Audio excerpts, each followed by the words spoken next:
Everyone. So we'll be taking out a series of DSA, that is data structures and algorithm. ठीक है? आई am assuming कि आप जब यहाँ तक आ चुके हैं कि आप लोग डीएसए सर्च करके डीएसए पढ़ना चाह रहे हैं, तो आई एम अज्यूमिंग कि आपको बेसिक्स ऑफ कोडिंग आती होगी। चाहे आप पाइथन में करते हो, चाहे आप जावा में करते हो, चाहे आप सी प्लस प्लस में करते हो, डजेंट मैटर। आपको बेसिक्स आने चाहिए, ठीक है? कॉन्सेप्ट सारे प्रोग्रामिंग लैंग्वेजेस में सेम होता है, थोड़ा बहुत चीजें डिफर करती हैं और सिंटैक्स अलग होता है, ठीक है? बाकी कॉन्सेप्ट्स जो होते हैं वो ऑलमोस्ट सब में सेम होते हैं, ठीक है?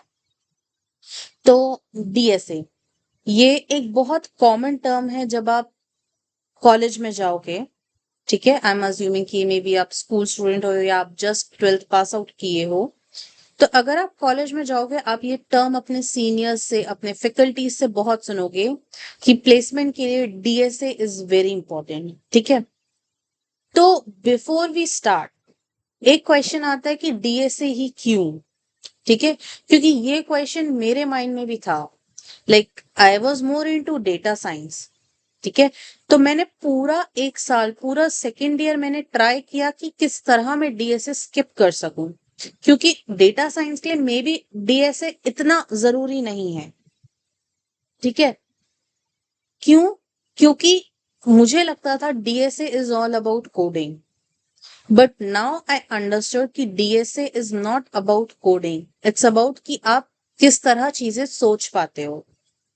फॉर एग्जाम्पल, हम बच्चों को देते हैं मेंटल एबिलिटी के क्वेश्चंस, ठीक है? वो हम देते हैं इसलिए ताकि उनका ब्रेन सोचे, कुछ सॉल्यूशन निकाले, ठीक है? So when it comes to DSA, जरूरी नहीं है कि हर बार आपका आंसर सही हो। ज्यादा जरूरी ये है कि आपने सोचा, ठीक है? मे बी आपका क्वेश्चन गलत हो, आपने मान लीजिए आपने एक पर्टिकुलर क्वेश्चन सॉल्व करने के लिए 10 तरीके लगाए, ठीक है? एंड 10 के 10 वर रॉन्ग, बट आपने 10 अलग अलग तरीकों से सोचा। आपका वो तरीका इस क्वेश्चन के लिए मे भी गलत हो, बट किसी और क्वेश्चन के लिए वो चीज सही होगी, ठीक है? So start thinking DSA as a puzzle, ठीक है? As a brainstorming sort of thing, as a mental ability वाली चीज, जिसमें आप कुछ नया सोचे। आप चेस खेलते हैं तो आप सोचते हैं कुछ नया, ठीक है? इस तरह से आप डीएसए को करेंगे तो it will be very interesting. आप कभी डीएसए से बोर नहीं होंगे एंड आप कभी ये क्वेश्चन नहीं उठाएंगे कि डीएसए क्यों, ठीक है? DSA I don't think so आपको फर्स्ट ईयर में पढ़ाया जाता है। लाइक मैंने भी थर्ड सेमेस्टर में आके डीएसए पढ़ा था, ठीक है? And DSA I don't think so कि कॉलेज वाले इतने अच्छे से पढ़ाते हैं। लाइक कितना ही टाइम मिलेगा कॉलेज में पढ़ाने के लिए, राइट? थ्योरी पढ़ा देते हैं। Main is practice. जिस तरह आपको मैथ्स के लिए प्रैक्टिस चाहिए, डीएसए के लिए भी आपको प्रैक्टिस चाहिए। डीएसए आप समझ लीजिए it's kind of maths for computer science, ठीक है? जिस तरह आपको मैथ्स में कांस्टेंट प्रैक्टिस चाहिए होती है, सेम विद डीएसए आपको कांस्टेंट प्रैक्टिस चाहिए, ठीक है? So DSA is data structures and algorithm, कि किस तरह हम अपना डेटा लेंगे, क्या एल्गोरिथम यूज करेंगे। बेसिकली कोई एक प्रॉब्लम है, ठीक है? उस प्रॉब्लम को हम कैसे सॉल्व करें। फाइन। तो दिस इज आर डीएसए। हम कुछ रियल टाइम प्रॉब्लम्स भी ले सकते हैं, हम कुछ भी एक्स वाई से, ठीक है? इन डेप्थ डीएसए की डेफिनेशन, डीएसए के बारे में आपको आने वाले लेक्चर्स में अपने आप पता चल जाएगा। फॉर नाउ अभी हम, दिस इज आर फेज 0, ठीक है? तो for phase 0 I am planning कि हम लोग बेसिक एक बार रिवाइज कर लेते हैं फटाफट। We won't take much time, I am assuming आपको आता हो, ठीक है? हम फटाफट से रिवीजन करेंगे एंड एक नया टॉपिक पढ़ेंगे। And trust me, that topic is very important. बहुत छोटी चीज लगती है अभी हमें, उतना उस चीज का आपको सिग्निफिकेंस ना दिखे, बट जब आप लार्ज स्केल के प्रोडक्ट्स बनाएंगे तो आपको रियलाइज होगा कि वो कितना इंपॉर्टेंट चीज है, ठीक है? तो लेट्स स्टार्ट हमारे फेज 1 से। अच्छा, डीएसए के लिए एक चीज आप देखिए, ओके फाइन। डीएसए के लिए आप एक चीज देखिए, हमारे पास दो लैंग्वेजेस में मैं आपको डीएसए कराऊंगी, that is your Python and Java. ठीक है, मैंने पाइथन में चीजें सीखी हैं, तो I tell you everything in Python and parallelly मैं आपको जावा भी बताऊंगी, क्योंकि आप ये बहुत जगह सुनेंगे कि जावा, सॉरी, डीएसए जावा में करना चाहिए एंड ऑल। ऑनेस्टली देखो, आई डोंट थिंक सो कि इतना फर्क पड़ता है। मे बी हर किसी का अपना पॉइंट ऑफ व्यू हो सकता है चीजों को लेके, बट अगर आप पर्सनली मुझसे पूछे तो आई डोंट थिंक सो इतना फर्क पड़ता है। फर्क पड़ता है तब कि आपका क्या डोमेन है। फॉर एग्जाम्पल, मुझे डेटा साइंस पसंद है, ठीक है, मुझे एआई पसंद है, मुझे मशीन लर्निंग पसंद है। ये सारी चीजें आप पाइथन में ज्यादा इजीली कर सकते हो। अगर आप जाओगे, लेट्स से, ठीक है, आप किसी कंपनी में कि मुझे इन चीजों में काम करना है, तो दे लास्ट के आपको पाइथन आता है, ठीक है। अब मैं कितनी भी मेहनत जावा में कर लूं, कोई फर्क सेंस नहीं बनता if I am going with these fields, ठीक है। वहीं आपको वेब डेवलपमेंट करना है, आपको वेबसाइट्स बनानी है, तो आई प्रेफर कि आप अपना डोमेन जावा में ही रखिए, ठीक है। तो पहले आप अपना डोमेन चूज करिए कि आपको किस डोमेन में काम करना है, उस डोमेन में कौन सी लैंग्वेज अच्छी होती है, then focus on that thing. कि अगर मैंने बोला मुझे इस फील्ड में जाना है, इस फील्ड में क्या है, पाइथन। मुझे वेब डेवलपमेंट वाली फील्ड में जाना है, इस फील्ड में क्या है, Java. There may be some other things, ठीक है। तो उस बेसिस पे आप पहले अपना डोमेन चूज कीजिए, डोमेन के साथ आप अपनी लैंग्वेज चूज कीजिए कि आपको किस लैंग्वेज में काम करना है, and then start learning DSA in that language, start practising DSA in that language. अगर आप ये सोचेंगे कि मैं पाइथन और जावा एक साथ कर लूं, पॉसिबल नहीं है। मतलब कर सकते हो बट इट्स वेरी कंफ्यूजिंग, क्योंकि दोनों के सिंटैक्स अलग हैं, दोनों में काम करने का तरीका अलग है, ठीक है। तो मेरा सजेशन ये है कि आप कोई सी भी एक लैंग्वेज उठाइए एंड मास्टर दैट लैंग्वेज, मतलब इतने अच्छे से कि आपको कोई रैंडमली आके भी आप पूछे तो you should be able to, you know, give replies nicely. मतलब इतना होना चाहिए कि आप सीना ठोक के बोल सको कि हाँ ये मुझे आता है, ठीक है। तो डीएसए में हम जो पैटर्न रखेंगे वुड बी कि firstly I teach you, firstly I be teaching you theory, ठीक है। उसके बाद आई गिव यू 3 क्वेश्चंस, ठीक है। एक इजी क्वेश्चन, एक मीडियम एंड एक हार्ड क्वेश्चन मैं कराऊंगी, ठीक है। उसके बाद ये आपका टास्क है कि हर एक इजी क्वेश्चन पे you should be able to do 5 easy question, एक मीडियम पे you should be able to do 3 medium questions, and एक हार्ड क्वेश्चन पे you should be able to do 1 hard problem, ठीक है, अपार्ट फ्रॉम जो मैंने कराया है। अब बात आती है कि क्वेश्चंस करने कहाँ से है, ठीक है। You have plenty of websites, आप लीड कोड में कर सकते हैं, आप कोड शेफ में कर सकते हैं, आप जीएफजी ग्रीक फॉर ग्रीक्स में कर सकते हैं, ठीक है, आप हैकर रैंक में कर सकते हैं, ठीक है। आप कोई सी भी एक वेबसाइट उठा लीजिए, उस वेबसाइट में आप क्वेश्चंस लगाने शुरू कर दीजिए, ठीक है। आप अपना अकाउंट बनाइए अच्छे से, आप अपने उसमें क्वेश्चंस लगाने शुरू कर दीजिए, एंड प्लीज स्विच मत करो कि आज तुमने ग्रीक और ग्रीफ में कर लिया, कल तुमने इसमें कर लिया, परसों तुमने इसमें कर लिया। ऐसा क्यों? देखो, ऐसा कुछ नहीं कि कौन सी वेबसाइट अच्छी है कौन सी नहीं है, इट्स जस्ट कि लीड कोड ज्यादा पॉपुलर है, दैट्स इट। बाकी इतना कुछ वो नहीं है, ठीक है। But stay loyal to one website. ऐसा मैंने क्यों बोला? ऐसा मैंने इसलिए बोला कि मान लो आपने ग्रीक और ग्रीफ में 5 क्वेश्चन करे, फिर आप हैकर रैंक में शिफ्ट हो गए, आपने 4 क्वेश्चन इधर से कर लिए, तो आपके पास कोई ट्रैक नहीं रहेगा कि आपने एक्चुअली कितना कर लिया, ठीक है। आपको एक ट्रैक रहे तो आप एक प्लेटफॉर्म उठाइए एंड आप उसमें क्वेश्चन सॉल्व करते रहिए, तो आपको अपना प्रोग्रेस रिपोर्ट भी हर वेबसाइट में मिलेगा कि आपने इतने क्वेश्चन करे, आपने इतने सबमिशंस में करे एंड एवरीथिंग, ठीक है। तो आप कोई सा भी एक प्लेटफॉर्म उठा लीजिए and you can have this. मैं करवाऊंगी लीड कोड में, ठीक है।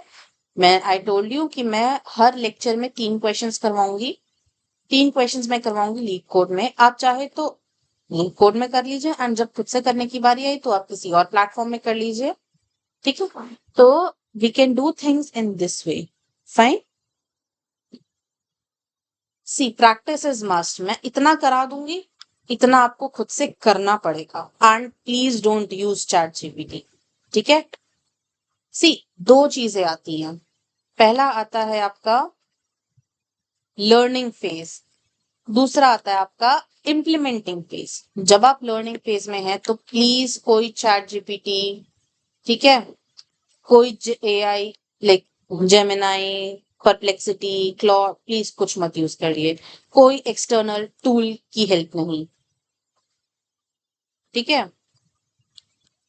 व्हेन यू आर इम्प्लीमेंटिंग तो आप कर सकते हो यूज एक सर्टेन लिमिट तक, ये नहीं कि पूरा उठा के छाप दिया, बट एक सर्टेन लिमिट तक।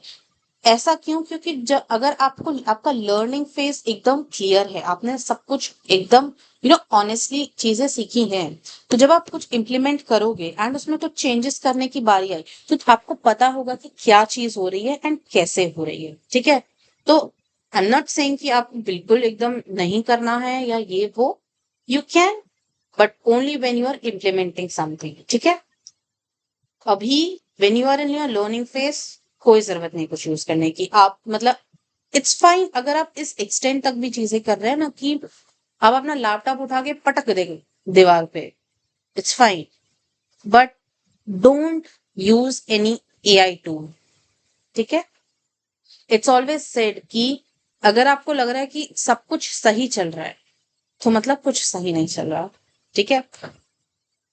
If you are solving DSA, ऐसे बहुत डेज होंगे जब आप इतना फ्रस्ट्रेट हो जाओगे just because you can not get it right, that means you are progressing, ठीक है। अगर आपकी लाइफ में कुछ सही नहीं चल रहा है मतलब एक्चुअली में सब कुछ सही चल रहा है, फाइन। तो ये तो चलो छोटी मोटी बातें हो गई जो हो गई, ठीक है। Let's start with a phase zero. Phase zero इसमें हम फटाफट विल जस्ट रिवाइज कि हमने ऑलरेडी क्या क्या पढ़ा है अब तक, ठीक है।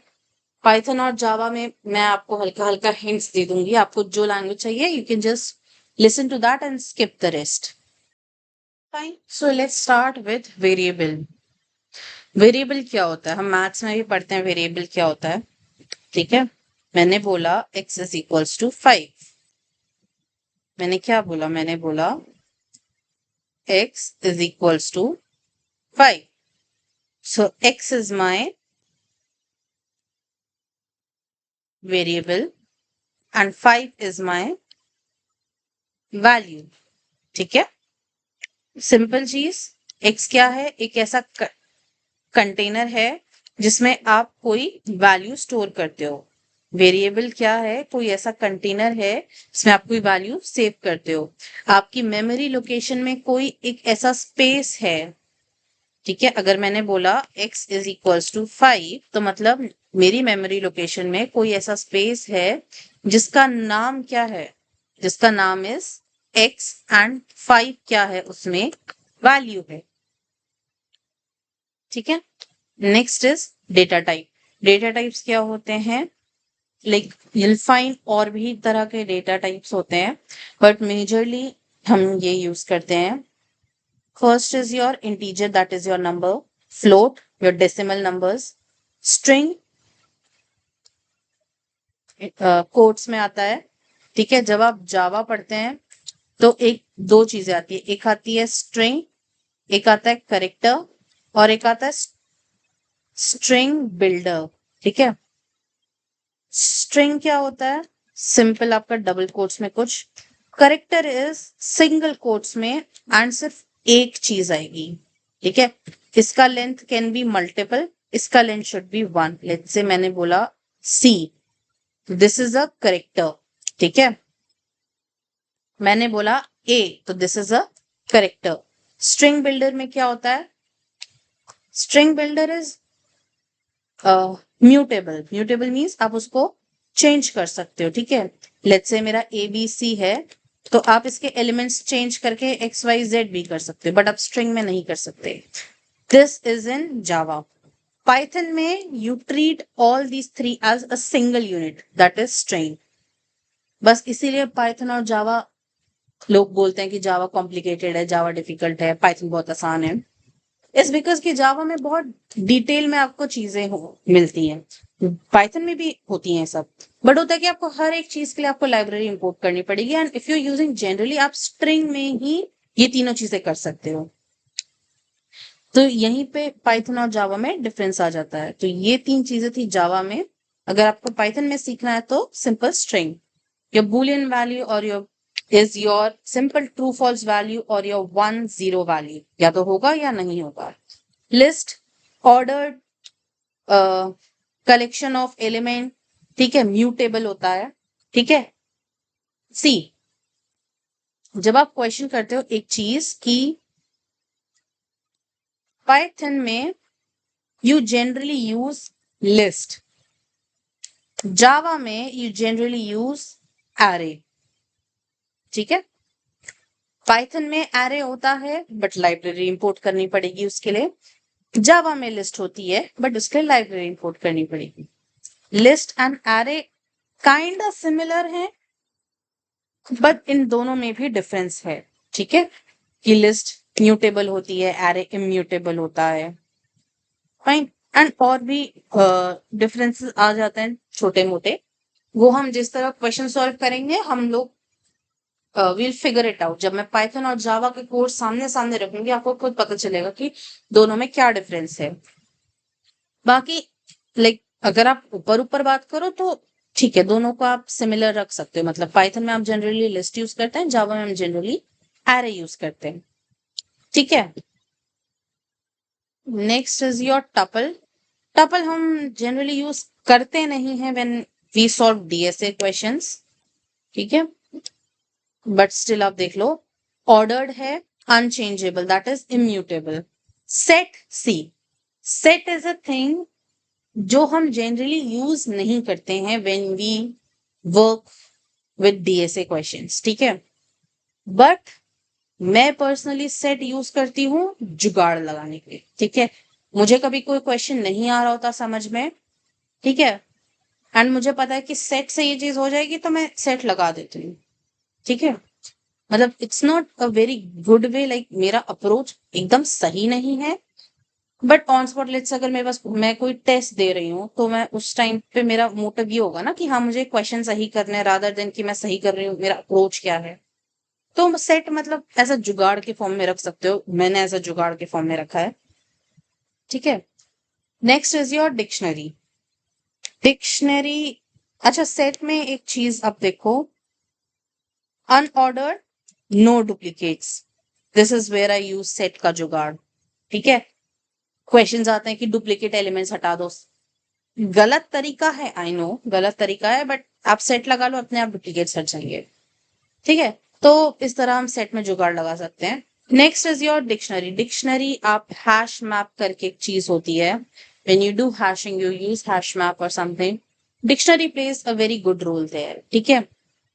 हैश मैप करके भी होता है, बट अगर हम छोटे केस में बात कर रहे हैं तो डिक्शनरी हमारा काम आसान कर देता है।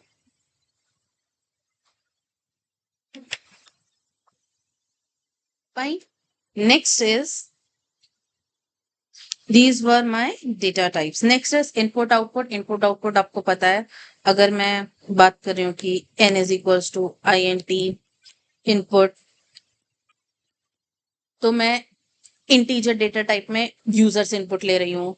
मैंने बोला प्रिंट n, तो मैंने ये n आउटपुट में यूजर को दिखाया, ठीक है। यही सब चीजें होती हैं। Next is operators. ऑपरेटर्स क्या है, टाइप्स ऑफ ऑपरेटर्स। सी, बहुत सारे टाइप्स ऑफ ऑपरेटर्स होते हैं, बट डीएसए के लिए हम जनरली बस ये टाइप के ऑपरेटर्स यूज करते हैं। First is your arithmetic operators, 2 + 2 4, ठीक है, 3 - 2 1, 3 × 2 6, 3 ÷ 2 1.5, 3 float division 2 1, float mod 2 1। यहां तक के पढ़े होंगे, मतलब पढ़े तो सारे होने चाहिए, बट स्टिल आई कंसिडर यहां तक के बहुत कॉमन है। फ्लो डिवीजन क्या करता है, फ्लो डिवीजन डेसिमल की बाद की चीजें हटा देता है, ठीक है, अगर मैं बोल रही हूँ मेरा आउटपुट 2.36 आना था, तो फ्लोर डिवीजन यूज करने के बाद मेरा आउटपुट वुड बी 2। ठीक है, मॉड क्या करता है? मॉड हमेशा हमें हमारा रिमाइंडर देता है। मैंने बोला 2 डिवाइडेड बाय 3, मेरा रिमाइंडर आया 1, तो दिस इज दैट 1। ठीक है, अगर मैं बोल रही हूँ 2 डिवाइडेड बाय 5, तो क्या आया? मेरा रिमाइंडर इज 1, तो दिस इज माय रिमाइंडर। ठीक है, comparison x is to y, मैं x और y को कंपेयर कर रही हूँ। ठीक है, x not equals to y, मेरा x y के इक्वल नहीं है। मेरा x y से बड़ा है, मेरा x y से छोटा है, मेरा x y से बड़ा है या y के इक्वल है, मेरा x y से छोटा है या y के इक्वल है। ठीक है, लॉजिकल ऑपरेटर्स एंड और नॉट, या तो ये कंडीशन एंड ये कंडीशन, ये दोनों कंडीशन सैटिस्फाई होनी चाहिए। ठीक है, ये कंडीशन और ये कंडीशन, इन दोनों में से एक सेटिस्फाई होगा तो भी चले। ठीक है, नॉट इज, मैंने बोला मेरी एक लिस्ट है 1 2 3 करके। ठीक है, क्या 5 मेरा इस लिस्ट में है? 5 is not in LST, not in LST, this is where my not operator comes. ठीक है, कि नहीं है। अच्छा, एक ऑपरेटर इसमें नहीं है which is important, this is your ये वाला ऑपरेटर। ठीक है, यहाँ हमने एज अ मैथ्स में लिखा है तो it is an equals to वाला, बट अगर मैं बोल रही हूँ x इज इक्वल्स टू 5, तो मैं x is not equals to 5, मेरी x की वैल्यू इज 5। सी, बहुत डिफरेंस है दोनों चीजों में।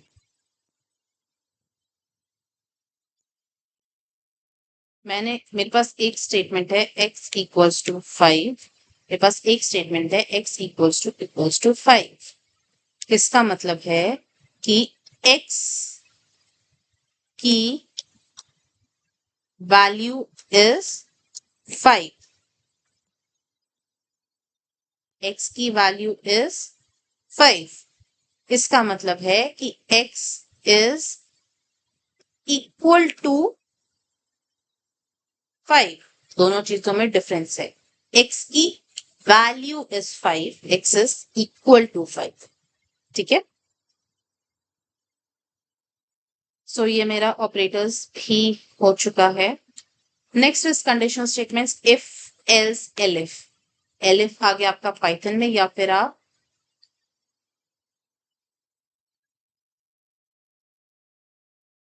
एल्स इफ यूज करते हो जावा या C++ में। ठीक है, जावा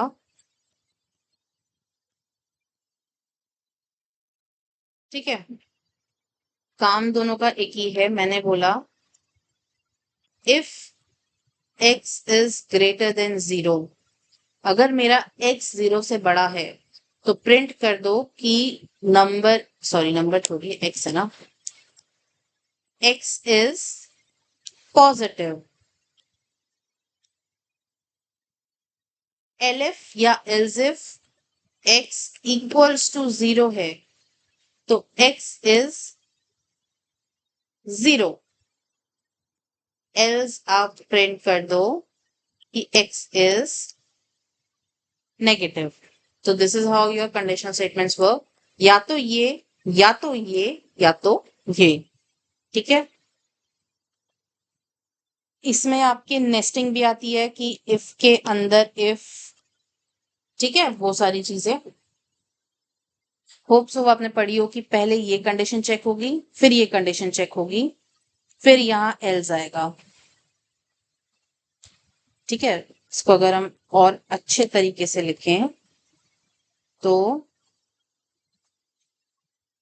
इफ एल्स इफ एल्स, ये इफ सॉरी, ये एल्स इसका इफ, इस इफ का एल्स है, एंड ये एल्स इस इफ का है। ठीक है, इंडेंटेशंस पे ध्यान देना अगर आप पाइथन पे काम कर रहे हो। अगर आप जावा या सी प्लस प्लस में काम कर रहे हो तो ब्रैकेट्स। ठीक है,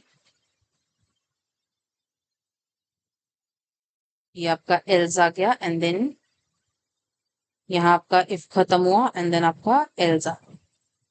ठीक है, तो जावा सी प्लस प्लस में काम कर रहे हो तो ब्रैकेट्स एंड पाइथन में काम कर रहे हो तो इंडेंटेशन। मतलब इंडेंटेशन आप इसमें भी दे सकते हो, वह कोड अच्छा लगेगा, बट अगर इंडेंटेशन गलत भी होती है तो एरर नहीं आएगी। बट यहाँ इंडेंटेशन मैटर्स अ लॉट। ठीक है, पाइथन में हम ब्रैकेट्स वगैरह यूज नहीं करते तो इसलिए indentation matters a lot. Fine, आगे बढ़ते हैं लूप्स के लिए। लूप्स हमारे क्या होते हैं? Repeated tasks. ठीक है, लूप्स क्या होते हैं हमारे? Repeated tasks. मैंने बोला फॉर आई इन रेंज 5। ठीक है, तो मेरा क्या होगा? मेरा प्रिंट हाई। तो मेरा क्या होगा? मेरा हाई 5 बार प्रिंट हो जाएगा। ठीक है, आई की क्या वैल्यूज होंगी अगर मैं पूछना चाहूं तो? पहली आई की value would be 0, high print हुआ।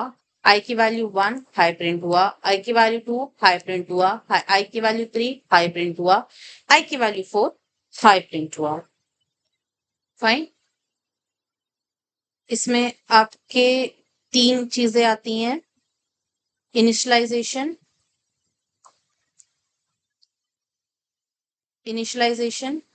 Final and step. ठीक है, अगर मैंने बोला 1 6 2 तो मतलब मेरा आई की वैल्यू कैसे बढ़ेगी? 1 से शुरू होगी, 2 का गैप लेगी। ठीक है, 3 2 का गैप लेगी, सॉरी 2 का गैप लेगी। 5 6 जाएगा, 6 नहीं जाएगा, हमेशा n-1 तक चलता है वो। ठीक है, अगर यहाँ n लिखा है तो n-1 तक लूप जाएगा। Fine, next is our while loop। while loop, while you give your condition here, जब तक ये कंडीशन सेटिस्फाई होती रहेगी इसके अंदर का ब्लॉक चलता रहेगा। ऑल्सो बहुत लोग while के नीचे आई का इंक्रीमेंट या डिक्रीमेंट या जो भी है वो करना भूल जाते हैं, तो जरूर करना वरना आपका एंडलेस लूप हो जाएगा। Next is functions. फंक्शंस में क्या है? Reuse of code. ठीक है, function basically it's a block of code जिसको आप बार बार रीयूज कर सकते हो। मैंने बोला प्रिंट हाई, मैंने बोला print high, print is my function. ठीक है, हर चीज के बाद जिसके बाद पैरेंथेसिस या कर्ली ब्रेसेस बोल लो आती हैं, दैट इज योर फंक्शन। ठीक है, प्रिंट इज माय फंक्शन। अब फंक्शन क्या होता है? फंक्शन मतलब ऐसे समझो कि कहीं और, ठीक है, कहीं और प्रिंट का कोड लिखा होगा, डेफ प्रिंट करके कोड लिखा होगा एंड उसमें सारी चीजें लिखी होंगी। हम हर बार ये पूरा कोड नहीं यूज कर रहे हैं, हम बस प्रिंट फंक्शन कॉल कर रहे हैं एंड वो पूरा कोड अपने आप एग्जीक्यूट हो जा रहा है, जो कि हमारा क्या कर रहा है? आउटपुट स्क्रीन में चीजें प्रेजेंट कर रहा है। ठीक है, जैसे मैंने बोला सम। ठीक है, लेट्स से हम एक यूजर डिफाइंड फंक्शन, 2 टाइप के फंक्शंस होते हैं, यूजर डिफाइंड और इनबिल्ट फंक्शन। तो print is your inbuilt function, वैसे सम भी इनबिल्ट फंक्शन होता है। ठीक है, तो चलो सम छोड़ के हम कोई नया फंक्शन ले लेते हैं। फंक्शन ले लेते हैं हम एड। ठीक है, def add x comma y. ठीक है, x is equals to, sorry, z is equals to x plus y, return z। तो इंस्टेड ऑफ हर बार मैं ये कोड रन करूं, मैं क्या करूंगी? मैं बस एड फंक्शन को कॉल करूंगी। ठीक है, मैं क्या बोलूंगी? मेरा a is 2, b is 3, c is add of a comma b, print c। तो क्या हुआ? हम्म, तो क्या हुआ, ये ऐड फंक्शन आया यहां से, ठीक है, यहां से फंक्शन को हमने कॉल किया, फाइन। तो this is how our function works. Function भी डीएसए में बहुत इंपॉर्टेंट रोल प्ले करता है। Function with parameters, function with parameters, function without parameters. जैसे मैंने बोला सम, ओके सम नहीं लेते हैं, हम लेंगे ऐड, ऐड, ठीक है। तो देखो इसमें कोई पैरामीटर नहीं है, बट जब हमने ऊपर फंक्शन लिया था डिफ ऐड एक्स कॉमा वाई, तो दीज आर पैरामीटर्स, ठीक है। इसमें हम कुछ इनपुट देते नहीं है, बट इसमें हमें देना पड़ता है, ठीक है। तो दिस इज आवर फंक्शंस। यहां तक की बात ठीक है। बहुत जल्दी जल्दी चीजें हो रही थी बिकॉज आई एम एक्सपेक्टिंग कि आप लोग को ये आता हो, एंड मैं इस पार्ट में इतना टाइम वेस्ट नहीं करना चाहती बिकॉज डीएसए में बहुत कुछ है पढ़ने को, ठीक है, लाइक बहुत कुछ, लाइक लिटरली बहुत कुछ। तो ये तो बहुत छोटी चीज, like it's not even 1% of DSA, ठीक है। तो इसलिए मैं इस चीज को बहुत ज्यादा फास्ट फास्ट फास्ट फास्ट वो कर रही हूँ, ठीक है।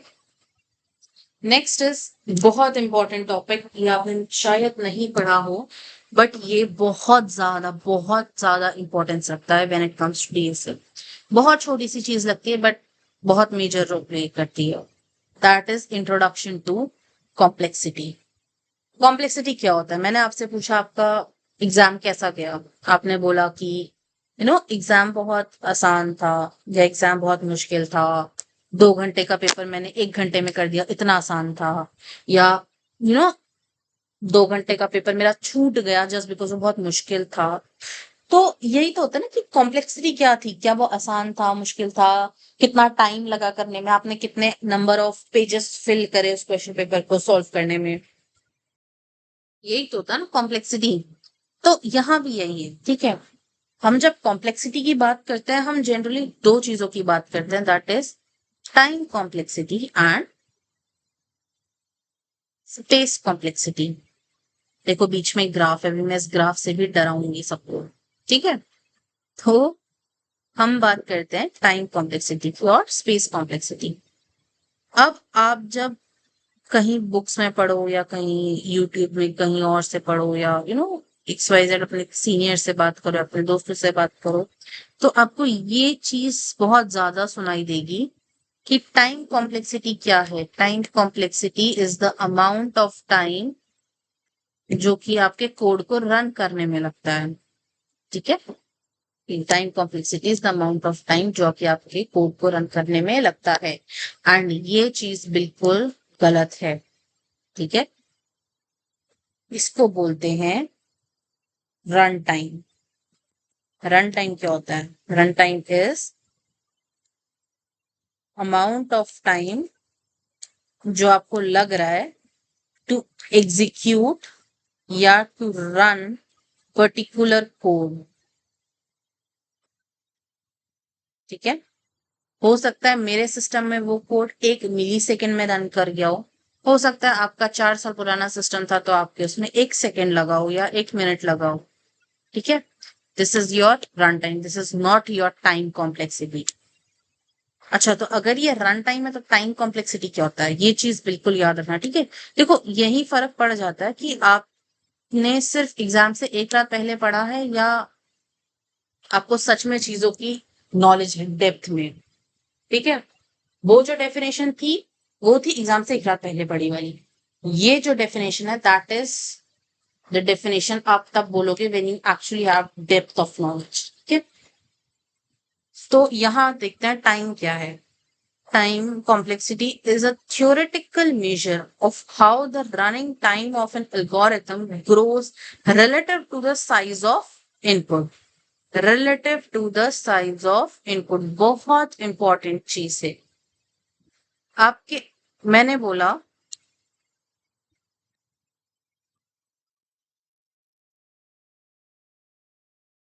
ये लूप मेरा कितनी बार चलेगा, 5 बार।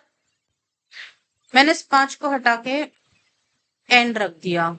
अब मैंने यूजर से एन की वैल्यू मांगी। ठीक है, एन मेरा 5 बार होगा, तो मेरा लूप कितनी बार चलेगा? 5 बार चलेगा। मेरा एन 100 होगा, मेरा लूप कितनी बार चलेगा? 100 टाइम्स चलेगा। मेरा लूप 10,000, मेरा एन का 10,000 वैल्यू है, तो मेरा लूप कितनी बार चलेगा? 10,000 टाइम्स चलेगा। This is my time complexity की मेरे एन की वैल्यू के बेसिस पे मेरा कोड कितनी बार किस तरह से एग्जीक्यूट हो रहा है, कितनी लाइंस मुझे रिपीट करके डालनी पड़ रही है, या कितना क्या है। ठीक है, तो this is your time complexity. ठीक है, अब देखो। ओके, सो इस प्यारे से ग्राफ से पहले एक चीज आई टेल यू कि क्यों जरूरी है डीएसए में टाइम कॉम्प्लेक्सिटी। ठीक है, ये चलो डीएसए भी छोड़ो, रियल लाइफ ऑफ प्रोजेक्ट्स बनाओगे, प्रोडक्ट्स बनाओगे, तो क्या जरूरी है? ऐसे समझो, मेरे पास एक क्लास है। ठीक है, कोई एग्जाम होना है, 2 वेन्यूज है, वेन्यू 1, वेन्यू 2। वेन्यू 1 में बच्चे रोल नंबर 1 से लेके 28 तक बैठे हैं, एंड 29 से 50 तक वेन्यू 2 में बैठे हैं। ठीक है, एंड मुझे रोल नंबर 48 से बात करनी है। तो मेरे पास पहला ऑप्शन क्या है? मैं वेन्यू 1 में जाऊं, हर एक बच्चे जाके पूछूं, क्या आप रोल नंबर 48 हो? क्या आप रोल नंबर 48 हो? क्या आप रोल नंबर 48 हो? क्या आप रोल नंबर 48 हो? So on. जब मुझे रियलाइज हो वेन्यू 1 में नहीं है, फिर मैं वेन्यू 2 में जाऊं, क्या आप रोल नंबर 48 हो? क्या आप रोल नंबर 48 हो? क्या आप रोल नंबर 48 हो? अब टिल मैं 48 तक ना पहुंचा। ठीक है, this is called your brute force approach, जहां आप एक एक चीजें एक्सेस कर करके अपने सॉल्यूशन तक जाते हो। ठीक है, तो आप सोचो मुझे 48 रोल नंबर तक जाने में मुझे कितना टाइम लगेगा? 48, मैं हर एक बच्चे को एक्सेस कर रही हूँ, मैं हर एक बच्चे के पास जा रही हूँ, तो मतलब मुझे 48 जब मैं बच्चे से पूछूंगी तब मुझे मेरा रोल नंबर 48 मिलेगा, है ना? इजंट इट कि मैं इससे पहले क्या करूं, मैं अपना थोड़ा सा दिमाग लगाऊं, एंड मैं क्या चीज फिगर आउट करूं कि जो मेरा वेन्यू 1 है उसमें तो सिर्फ 28 तक बच्चे हैं, तो मैं रोल नंबर 48 वेन्यू 1 में क्यों ढूंढूं? मुझे तो पहले से पता है ना, सिटिंग अरेंजमेंट तो आ ही जाते हैं, तो मुझे तो पता है कि रोल नंबर वेन्यू 1 में 1 से लेके 28 तक बच्चे हैं, तो मैं 48 क्यों ढूंढूं उधर? मैं डायरेक्ट वेन्यू 2 में ना चली जाऊं। एंड अगेन वेन्यू 2 में भी मुझे पता है कि 48 जो है वो 50 के पास है, तो मैं पीछे से देखना शुरू कर लूं, या मैं सीधा सिर्फ लास्ट बेंच में जो बच्चे बैठे हैं उनको देखूं, क्योंकि मुझे पता है कि hair can be let's say मेरा 41, 42, 43 अप टिल 48, 49 एंड 50, तो मैं सिर्फ लास्ट बेंच में बच्चे ढूंढूं? हो सकता है ना? तो आप सोचो, हमने पहली बारी में क्या किया, हमने पूरा 50 बच्चों में अपना 48 ढूंढा, एंड इसमें मुझे कितना टाइम लगा? 48 बच्चों को जा जाके मैंने पूछा, तब जाके मुझे मेरा बच्चा मिला, है ना? तो इससे बेटर इज कि मैं डायरेक्ट लास्ट रो में चली जाऊं। ठीक है, तो this is where your time complexity plays a major role. ठीक है, मुझे इतने बच्चों में अपना टाइम वेस्ट नहीं करना पड़ा।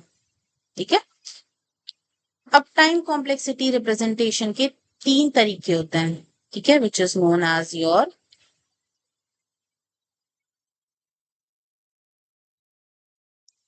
नोटेशंस। ठीक है,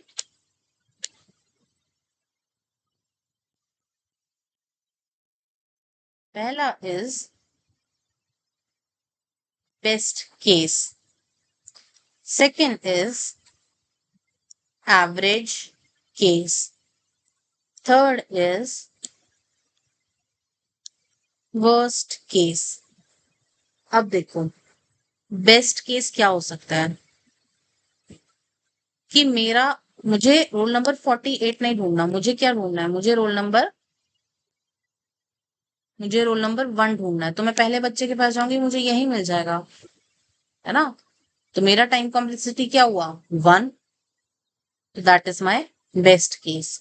बेस्ट केस को हम डिनोट करते हैं ओमेगा से, ठीक है।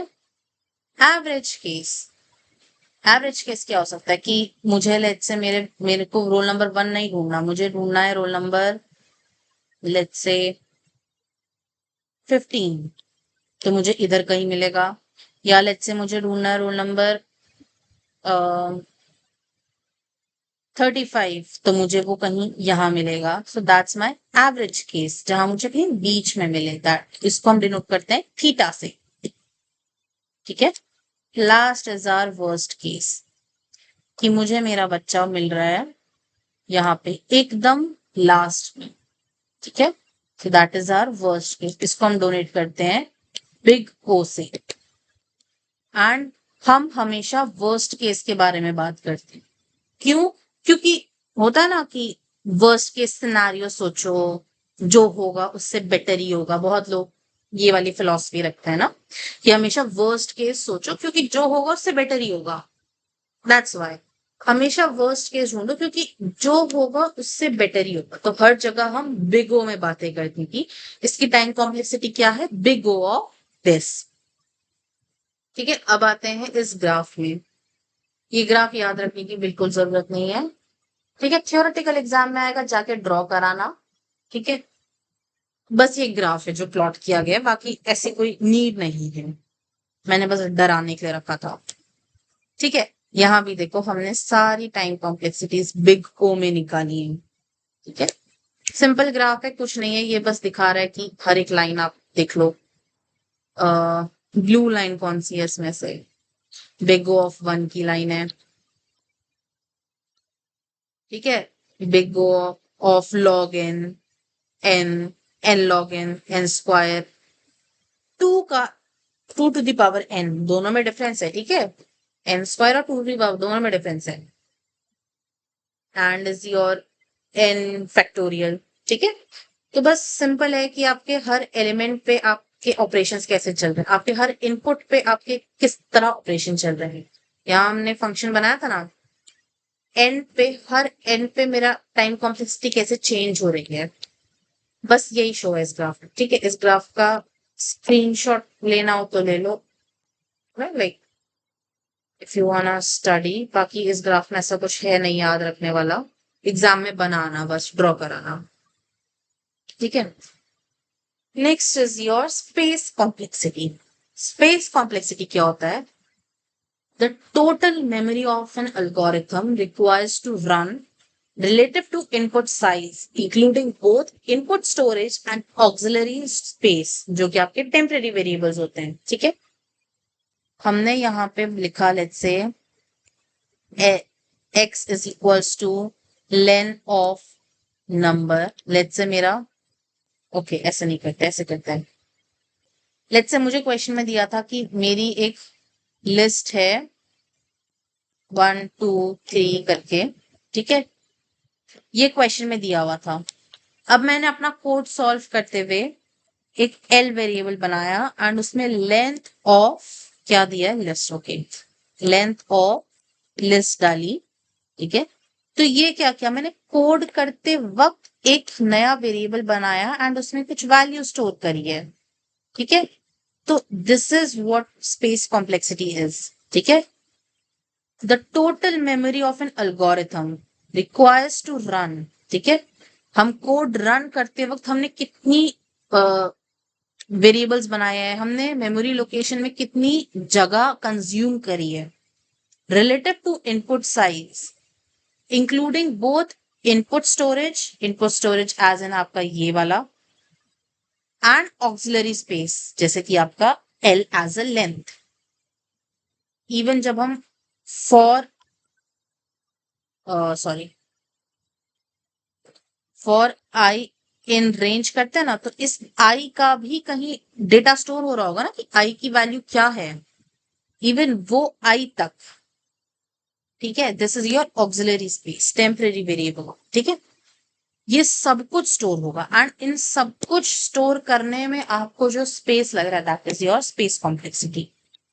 किसी भी कोड को अच्छा होने के लिए अ गुड कोड, ठीक है, हमेशा time complexity and space complexity minimum होनी चाहिए, ठीक है, तभी आपका कोड अच्छा माना जाएगा। एक चीज और होती है लाइन ऑफ कोड, ठीक है, कि आपने कोड में कितनी लाइन कंज्यूम की इन सिंपल टर्म्स। बेसिकली ये सारी चीजें होती हैं जो आपकी मिनिमम होनी चाहिए। जनरली हम अ, ये दो चीजें पे काम करते हैं, ठीक है, तो दिस इज योर थिंग, ठीक है। और भी फैक्टर्स होते हैं गुड कोड के, बट हम जनरली टाइम कॉम्प्लेक्सिटी और स्पेस कॉम्प्लेक्सिटी पे ध्यान देते हैं, ठीक है। एंड ये दो चीजें बहुत इंपॉर्टेंट है, बहुत छोटी लगती है बट बहुत इंपॉर्टेंट है।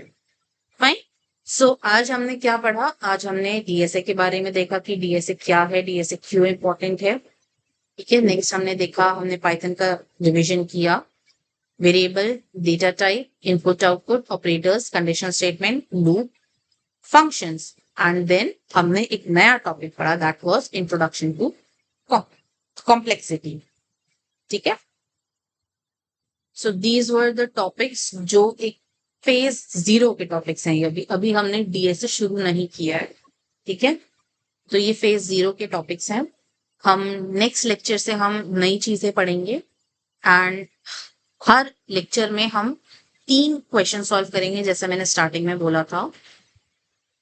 तो इसका बस एक ही तरीका है, इज टू प्रैक्टिस। प्रैक्टिस करो अच्छे से, ठीक है, साथ में क्वेश्चन सॉल्व करेंगे एंड हम लोग नया सीखेंगे कुछ ना कुछ रोज, ठीक है।